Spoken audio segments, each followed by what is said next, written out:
Hi everybody, my name is Becca Hargis and I'm an author here for the Dissociative Living blog on healthyplace.com. I wanted to further our discussion today about opposite gendered alters. Basically all that is when you have an alter, or a headmate as I like to call them, that is of a different sex than the physical body. So I'm female, so that would mean an opposite gendered alter would mean a male headmate.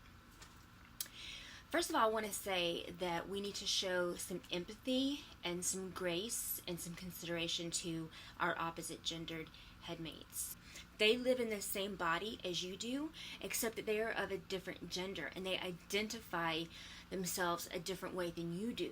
So it's important to give them some grace and some compassion, because it may very well be a little bit harder for them to exist in the system than, say, someone that's of the same gender.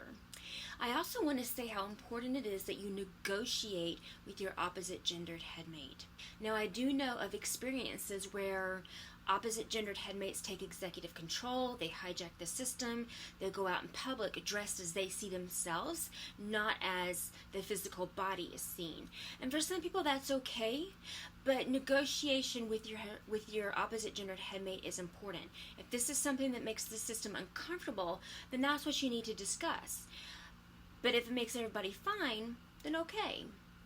But communication is key, and you really need to find out what every headmate is comfortable with. And the last thing I want to say is, yes, having opposite gendered headmates can be very confusing and very disconcerting and disruptive. But just remember that those headmates have been there. Those opposite gendered headmates have been there all along. They have been in your system. You just didn't know, or you just weren't aware of them. So maybe that will help to know that nothing about your system has changed, except that you are aware that you have this opposite gendered headmate. But that's the only thing that's changed. I would like to hear from you.